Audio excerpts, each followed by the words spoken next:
Good morning. Good morning. Good morning. Good morning. Good morning, everybody. How are you? Welcome to the show. Rise Up Show is me, your host, the Queen Bee, Danny Wallace. How are you feeling? As we chat this morning to the devilishly handsome, the fabulously wonderful, the incredibly knowledgeable Mr. Fidel Bohill, the modern man. Good morning. Jodie Salt, good morning. Babna Reddy, good morning. Elise Woodbine, good morning. The devilishly handsome Ian Dixon, good morning, sir. Shut up, for f***'s sake. Jesus. The fantastic Lizzie Jackson Barrett, good morning. Josephine Sandra, everybody, good morning.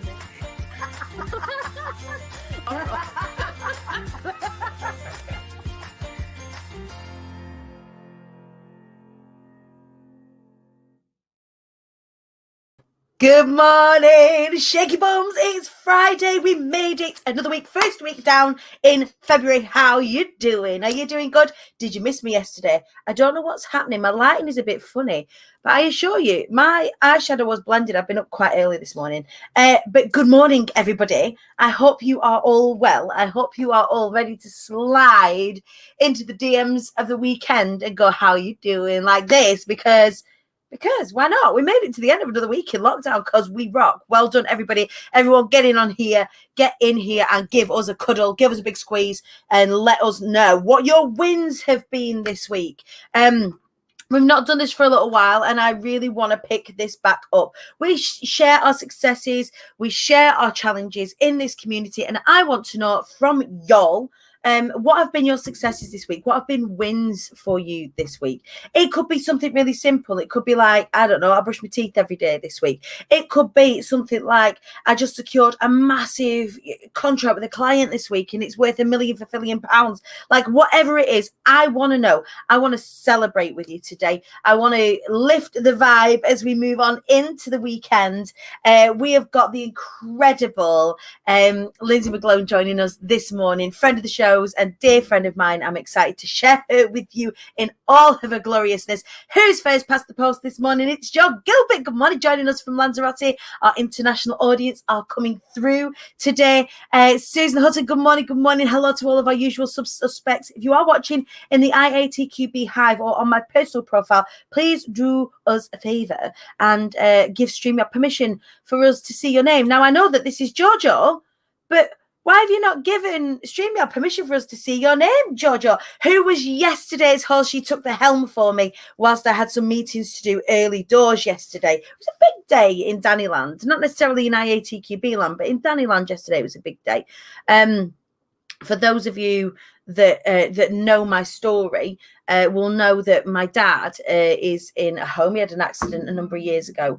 And there are lots of different meetings that I have to have for him for lots of different things. And yesterday was a big one of those things. So thank you for all the good vibes. Those of you that sent me good vibes, much appreciated.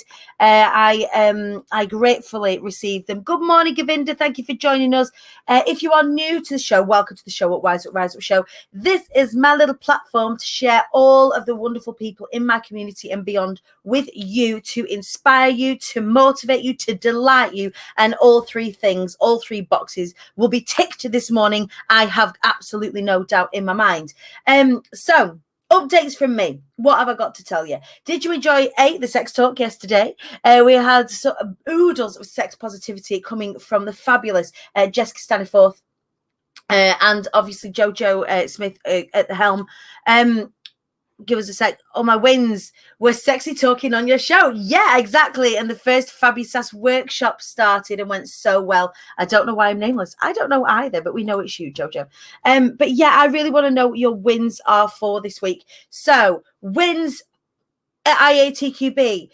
Move B are moving into their final week before I release them back into the wild, which is really, really exciting. We've had the most fabulous number of weeks together, and we're opening the doors again at the end of February. So if you have been getting in your own way for the first part of this year and you want to be rolling your sleeves up and starting to take back a little bit of control, start to look after yourself a little bit more, start to move, get out of the way, get out of your own way, then you're going to want to be in the IATQB Hive for the last week of this month. We're going to be doing some challenges we are going to be doing some challenges around getting out of your way and overcoming self-sabotage. So please do get amongst that if that is something that you've been experiencing lately. I'm going to watch the whole show today. Heidi Maver, I would welcome you to do that very thing. We are talking about some really, really important stuff this morning and having a bag of fun while we're doing it, because, you know, it wouldn't be the show otherwise. So other wins. So Move Big, get out of the way, ready to be released back into the wild, ready to welcome in another bunch of you who want to get amongst that.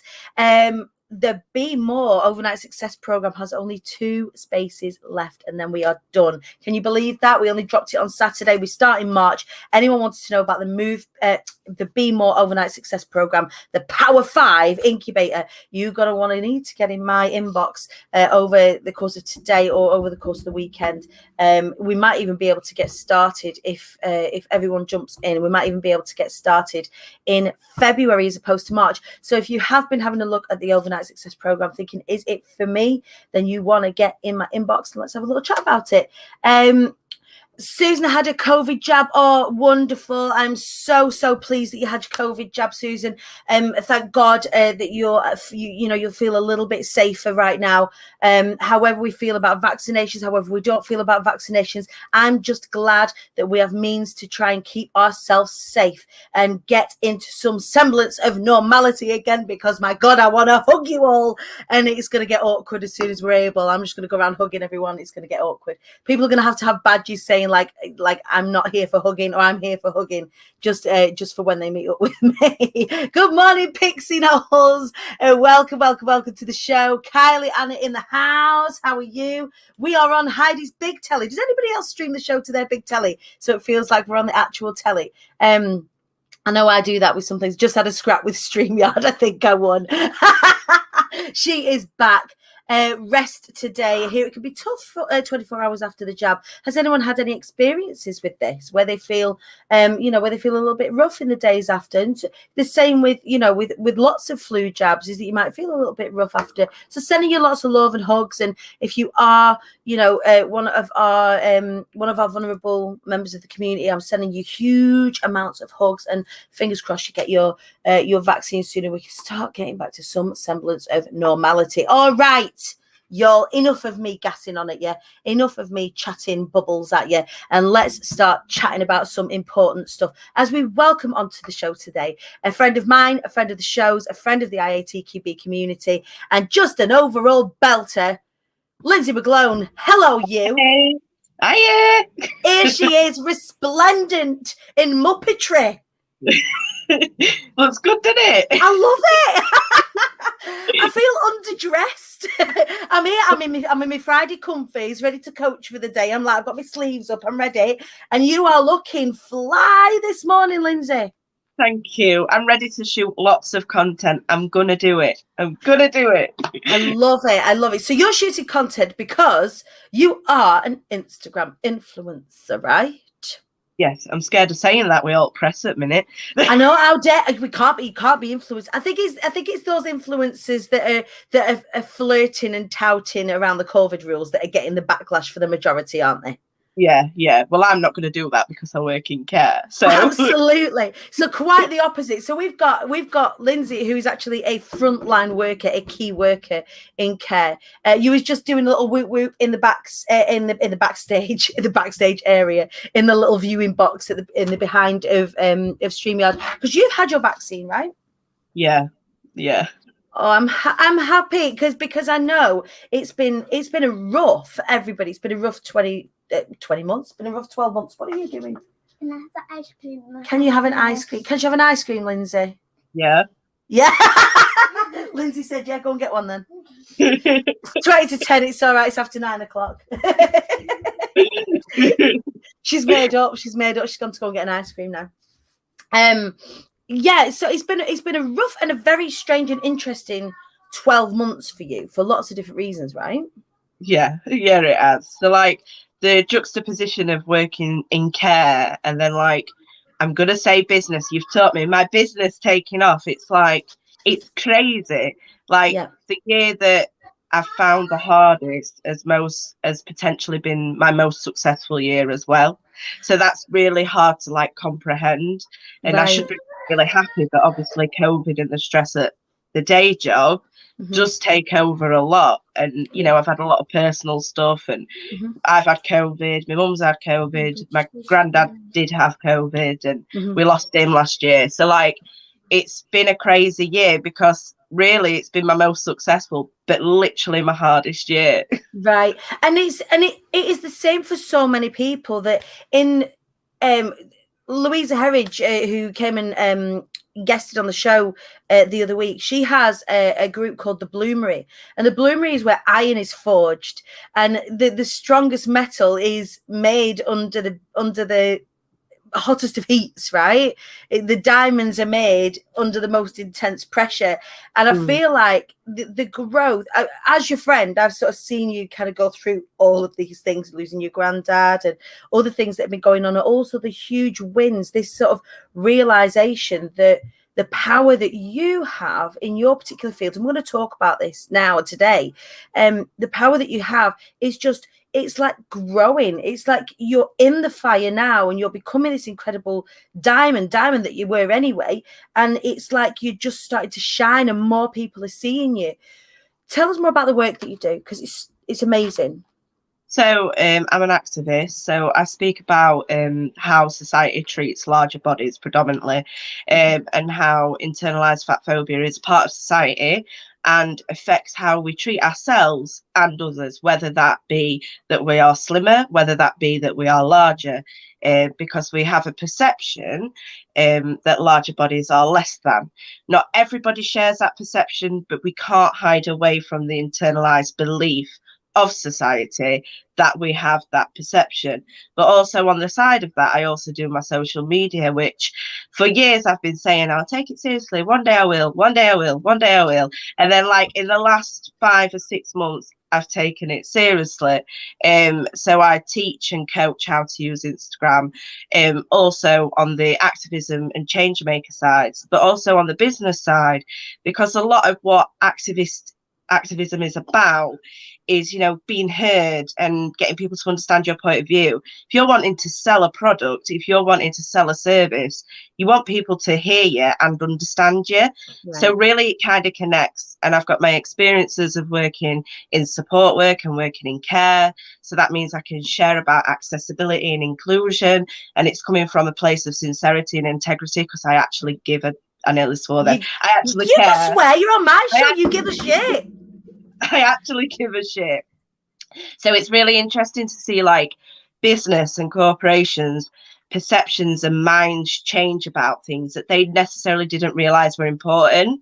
And it's really interesting to put myself in that space where I can have that conversation, be respected as somebody who can help them with their business, that then in turn they realize things as well.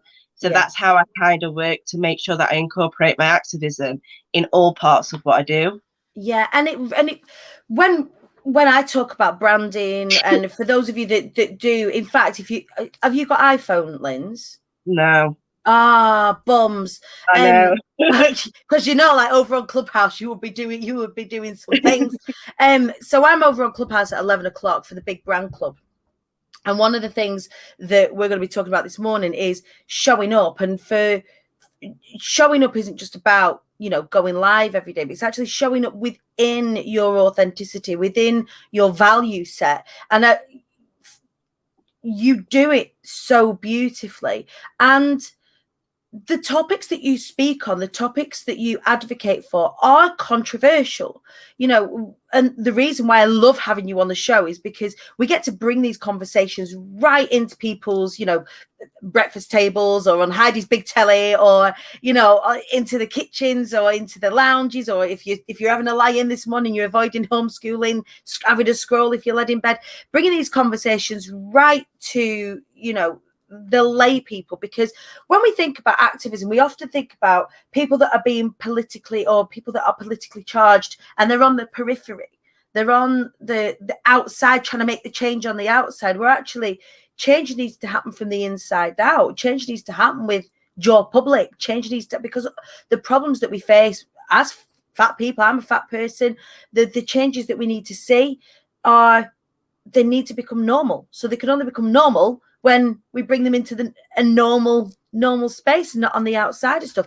How do you find that bringing that controversial aspect of what it is that you talk about to the public space? How do you deal with that? So there's been a lot of like discussions around activism and what that is and what depicts activism. And I've always been of the understanding that you can, you know, do activism and not be an activist if you don't wish. There's a lot of discussion around when do you become an activist. Yeah, at what point is the flag in the floor and you're like, this is my thing? But part of what everybody does is activism, the norms and the way that you talk, the medium that you use, the things that you teach, your businesses, your branding. You can perform parts of activism without having to be an activist. And I think when we all have that understanding, you know, that we can talk about something that we really care about and are passionate about and give a form of activism without being one. So what you do is a form of activism as well, because you talk about being heard, getting your message across. That is so integral to somebody who wants to be an activist, to somebody who's branding or having a business. So putting myself out in social media especially can be hard because you're opening yourself up. You'll know this. You're opening yourself up to a lot. But I'm lucky that in my space, it's my people. It is my people. Because you do attract you attract the most wonderful people to you, but you do attract a tribe. You do attract people who see in you what they want to see in themselves, really. That, you know, and one of the we'll get onto this in just a sec. One of the things you hear this quite a lot, and I know because you've posted about it in the last 24 hours, is people see you as being brave for being the way that you are, for showing yourself in the way that you do, and actually changing the language about when do we consider people brave? When should brave come into the conversation? Should it be around when you're accepting your body? Should that be a brave feat? No, it shouldn't. I mean, obviously, for some people and for myself, accepting the bodies that we exist in, yeah, okay, that's difficult. And, you know, some people have more challenging thoughts around that. But I wouldn't consider it brave to exist in a larger body. That's not a brave act. That's just me living. That's me walking down the street. That's me going to a beach and wearing a swimsuit because I'm on a beach and I want to go in the sea, not because I'm making a political act of, I'm fat, I can wear a bikini, I'm so Hello, brave. Everybody. Yeah. Look how brave I am in my swimming costume. Actually, you just as a normal person want to go into the sea. Yeah, that's all what I'm doing. What a thought. What a concept. Yeah.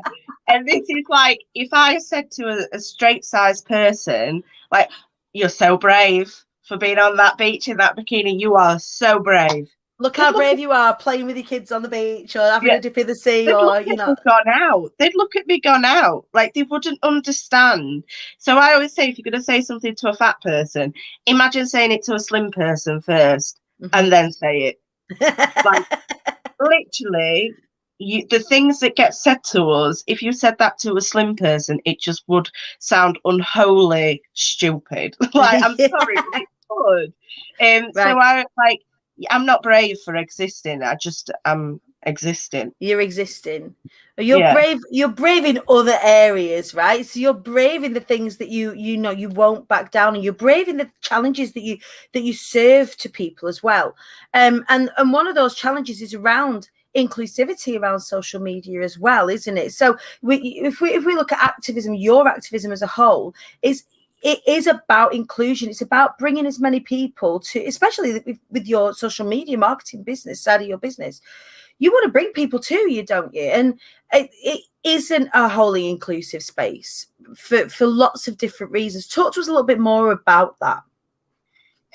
So I find that, you know, like I say, the way I brand my activism within business is to make people think with money. Like, that's bad. But a lot of people think with money and finance, which is, you know, it's good, but we shouldn't have to think about money for social change. So the way I talk about it is, if you're not being inclusive and accessible on your platform, and you are offering a business, you are offering a service, you are offering a product, you are literally cutting off a wide percentage of people to purchase from you, to work with you, which is literally like, that's money, like that's literally work and finance. And usually when I say that to people click, because they're like, oh yeah, right, like okay. we shouldn't solely be doing it for that purpose. What we should be doing it for is the fact that just because we're not affected by something doesn't mean that other people aren't affected by that. And we should be considerate of that when we are posting and we are using social media, because, you know, I'm an able-bodied person. I access social media. I take that for granted. I did for years. It actually was my anniversary of subtitles and image descriptions in January, on the 29th of 2 years of using them. So I'm very happy about. And, you know, we're cutting off a platform that we all use so readily to people who are not able to use it. So, you know, accessibility is so important, especially if you're trying to get a message across. If you are sectioning off a whole set of people, whether you realize it or not, choose to realize it, then, you know, how are people going to hear your message? How are people going to respect and listen to you? Because you're literally cutting off a whole section of people, and I'm not down for that. Like, that's not okay. And I think sometimes it takes for somebody to say, like, actually, do you know what you're doing? Because I understand why people, you know, don't realize it, because I didn't realize it for so long. It was only when I worked in support work that I realized it. So that's why I'm like, hey, you should be doing this. Listen to me. You should be doing this. So with that in mind, do you know what I absolutely loved when Threads became available? How happy it, like, this is such the genuine place that all of your work comes from. How happy. So Threads is an app for stories. So you've been captioning and so when we talk about accessibility, I've got to kind of process my thoughts around this as well as we talk about this. So when we're talking, so let's go back to inclusivity. What are we talking about in terms of making social media more inclusive? So we want the space to be safe for, we can't ever say everyone. We cannot ever say everyone, because we'd be naive to think that. But to make the space as safe for us, the majority, for the most people that we can physically do that for, we need to make that space safe, especially on our own personal platforms, because that's things that we can do. We can enable that. We are in control of the content that we, you know, that we produce, that we put out there. No, we're not in control of what other people do with it, but we are in control of what we do and what we post. And if we're creating a community or a space for people, we need to make sure that that space is as safe as physically possible for them. We're not always going to get it right, but we should make a conscious effort. So when you talk about making it safe, how do you mean?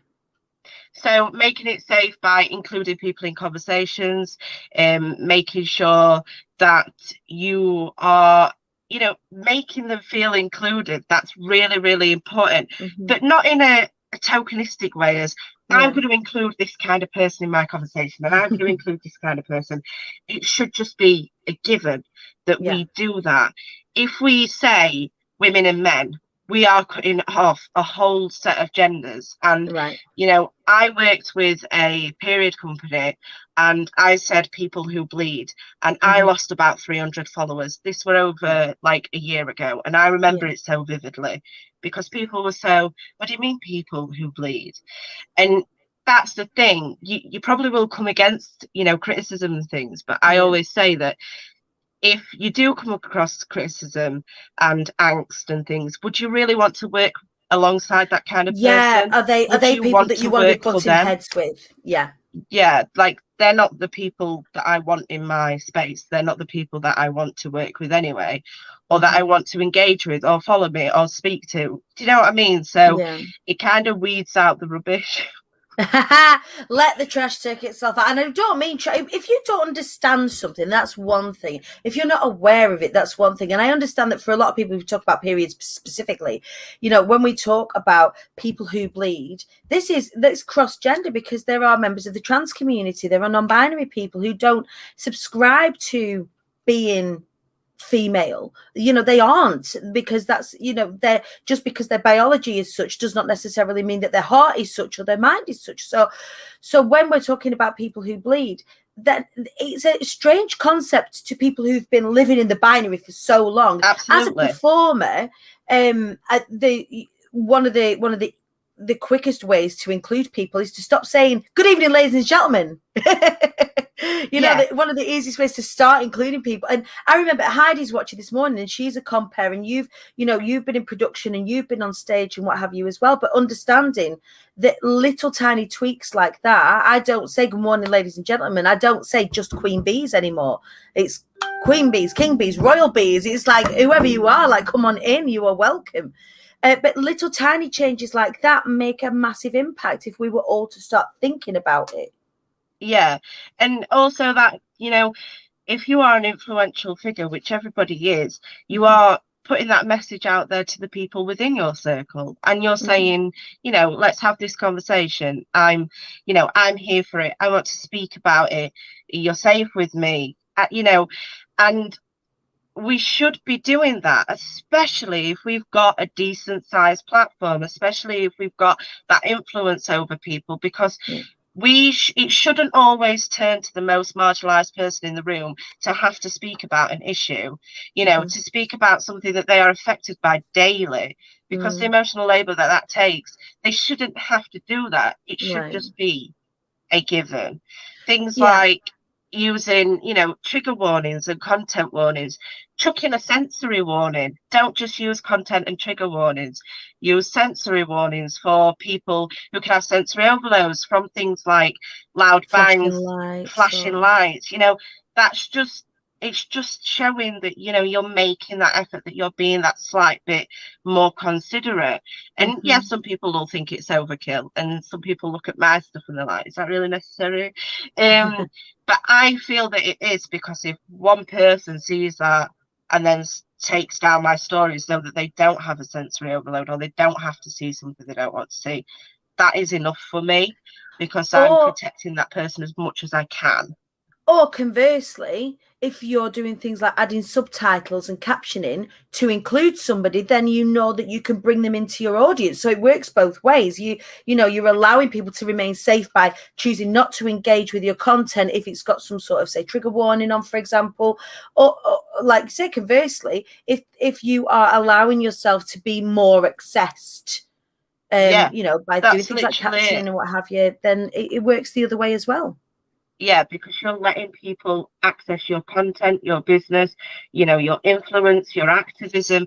You are allowing people into that space, because actually what you're doing by not practicing these is consciously, even if some people are not aware, which I do understand, but consciously, once you are aware, or you've had this conversation and you still continue to not play a part in that, you are actually actively cutting off people. It's no longer that people don't understand or you're unaware. You're actively just saying, I'm not bothered.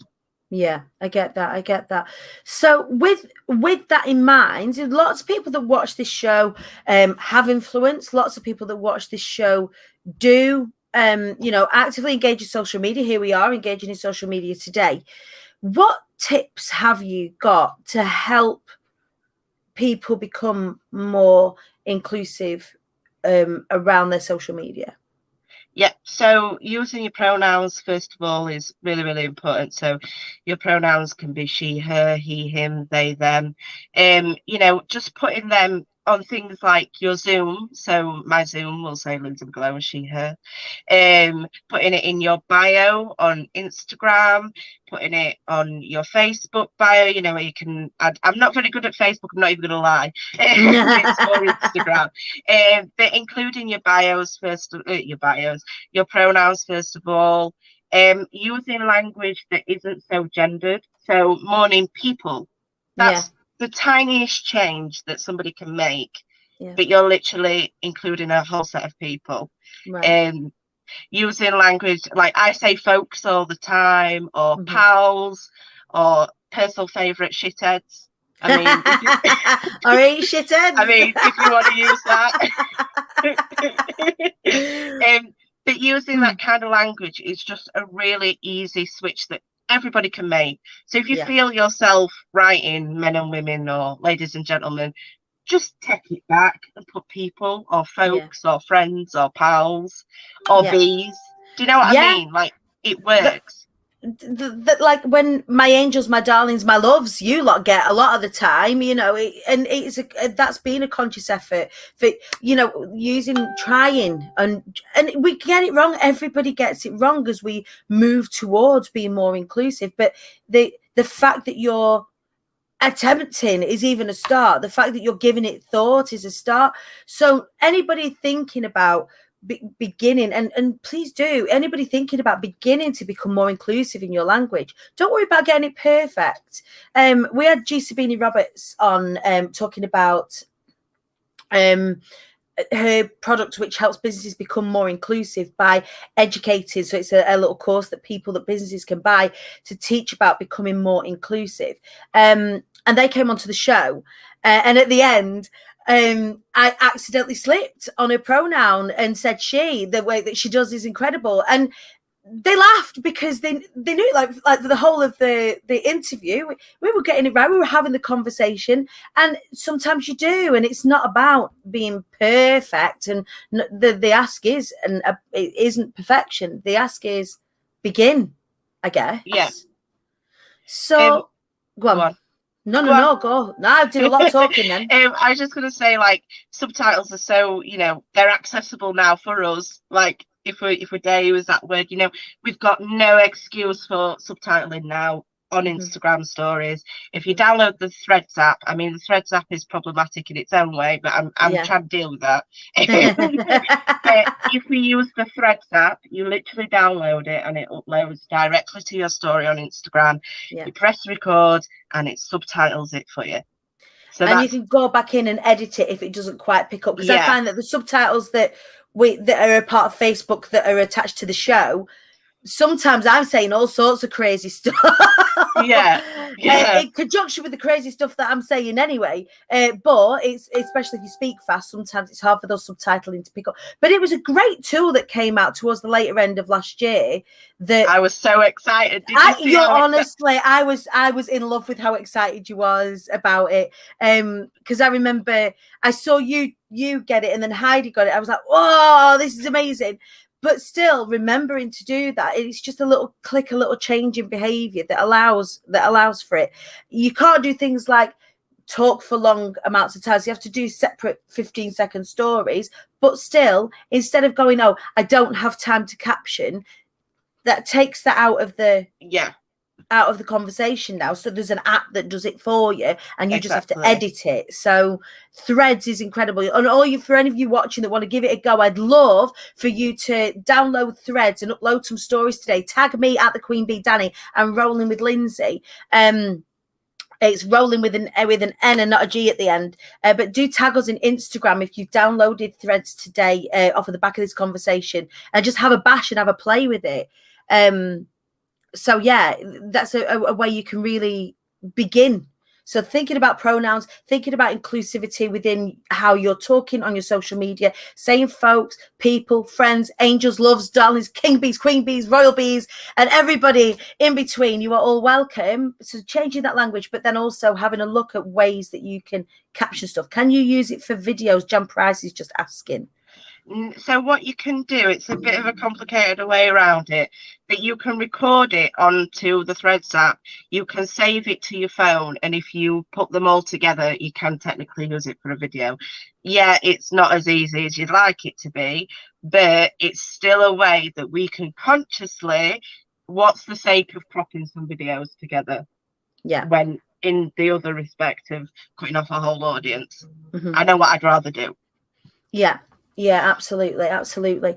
So, what have you got coming up? Because you've got loads of things coming up, and what is beautiful to see is you getting some really great and positive press at the minute. You're laughing because it is a double-edged sword, isn't it? Yeah. So if I get press that, you know, is out there or people are talking about because of what I speak about, if it's not my group of people, if it's not my community, I get a Once lot we of stop abuse. peeping outside, yeah. So people from outside the circle seem to, you know, take a highly disliking to me. But I think it was Kathy said to me that, you know, if you are pissing people off, it's because people are hearing you. Right. And I'm trying to keep Go that on. in my mind. Remember that, you know, I'm annoying people, but if one person just changed their attitude for every 50 people that give me abuse, do you know what? I'll take it. Absolutely. And I was going to say something then. Oh, about being triggered in that way. Not talking about, you know, being triggered if we're talking about like delicate subjects, but people being triggered by seeing somebody in the public eye talking about these things. Often that pissed offness that people get is probably because they're not doing the things, and it comes from a place of inadequacy. Often you find, if we're talking about, you know, inclusion, I know I'm not getting it right in my social media, it would be easy for me to go, oh, I feel uncomfortable having this conversation because I'm not getting it right. But actually, people sometimes don't behave in that kind way when they're reflective and they go, actually, well, no, I'm not getting it right. Okay, well, what can I do about it? People go, oh, I've got something else to do. Right, well, it's your fault now because you've told me that I'm not doing something right. People don't like being wrong. So that's what it is. And, you know, if people want to have a genuine conversation with me around, you know, well, I thought this about larger bodies, or, well, what about this? But they're speaking to me as an adult, you know, they're speaking to me with respect. I will engage with that. I will engage because I'm trying to educate people. And, you know, even the comments that are like, well, I don't agree with these bits, but I agree with these bits, they're better because you can see that slowly they are, you know, they're becoming accustomed maybe to, you know, giving it a chance where they will listen or they will slightly alter on things. So it's interesting when I get press. I do get like 24 hours after it usually hits. Like, I just get loads. And it's galvanizing yourself to that. And I guess that, you know, we were saying right at the beginning of the conversation, if we look at activism versus beginning to make change, and that being your activism just in your behaviors, it's very different. When you put the flag in the floor and you say, right, I'm going to become an activist, you do open yourself up to difficult conversations with people who don't understand yet. That's why we need activism, because otherwise it would just be normal and there wouldn't be a conversation about it because it would just be widely accepted. So for anybody who is, you know, who thinks that, you know, now they're going to be opening themselves up to being attacked, it's not the case if you're not forging yourself forward or seeking press in that particular field in order to raise the awareness. Is kind of the difference between beginning your own personal behavior changes for your activism as opposed to becoming an activist. So just in case anybody's feeling a little bit scared about doing these things. Don't feel scared. Honestly, get used to it. No, I understand people's, you know, reservations about doing it. I get it. I do get it. But like I say, I'd rather know that people who are working with me or, you know, want to choose to learn from me or, you know, work with brands and ads on me, get what I'm about and appreciate what I'm about, because that shows that we're on a level and there's a level of understanding there, you know, and that's integral to what I do and what I believe in. If we're linking up with people who have the same beliefs as us, we're naturally going to work better anyway. So I'd rather put myself in that position where, you know, people take a disliking to me because I know that what I do is with sincerity. The people that I work with is with sincerity. And I'd much rather assign myself to that than being liked. Yeah, absolutely. Absolutely. And thank you so much for all the work that you do, you know, for inclusion, because honestly, for it really allows people like me to see like there are better ways of doing things. There is more to be done for us, certainly for IATQB in terms of inclusivity. So thank you for shining a light on those things, even just personally for me, and for anybody who's now thinking about these things, how they can be more inclusive. That's the job done. Like we've done it in 40 minutes already this morning, and had access to to people who are kind and who are nice, because that's what my community is all about. So thank you for all of your work. How do we find out more about you? How do we find out how to work with you? How do we hang out with you? I mean, I have a website. You've got a website, bitch. So if you search lindsaymcglone.com, I have a website. I am so pleased. Where you can officially contact me through a submission form and everything. Amazing. You can find me on Instagram at Rolling with Lindsay. You can get me on Facebook. Just add me. I accept most people, probably part of the problem. I have a Facebook page, but it's not that great. I'm really selling myself here, but I have a website. She is proper good. I have a good website now. I said to Danny I was going to set Danny a challenge. I'm here for a challenge as well, you know. So, just quickly, talk about Instagram and getting following. A lot of people say to me, well, how do you get followers? And I say to them, I ask them to follow me. Yeah. And they look at me like it's the hardest thing in the world. And I know you have a lot of speakers and coaches and, people who put themselves out there on social media. So for people watching, so whenever you do a interview on like this, or you're on Danny's show, or you're on an Instagram takeover, or when we go back to public speaking, you're talking, tell the audience to follow you. Now, don't just say follow me, wait till they do it. So what I do now, and I'm going to get Danny to do it in a minute, and then she can do it all next week on a show as well. I will. So what you say to him is, I'm going to give you a photo opportunity. You freeze, they take the photo, they add it to their story, and they tag you. And you wait until you see those phones being lifted. I love it. Every week, every day next week, Danny, you're going to give everybody a photo opportunity with your guest so that they can screenshot and take a photo and tag you on Instagram and your guest. Right, and shall we check in with so let's check in with followers today then. So today we're at 3,210, and we'll check in next week and see, with all these photo opportunities, getting people to tag us, yeah? And we're going to do it now, because we're going to do it right now. So what you're going to do, Danny, is you have to freeze in a good position. We've got to do a good smile. Yeah, everyone who's watching is going to screenshot or take a photo and tag us on either Facebook or Instagram. Okay? Are you ready? So every day next week as well. Every day next week. I'm going to put my best makeup on next week then. Yeah. Heidi's just saying, can we talk about how incredibly captivating Lindsay's eyes are before we finish? Yes, we can. We're going to do a dead good smile so you can take a screenshot of them, Heidi. Are you ready? Are you ready, everybody? Ready?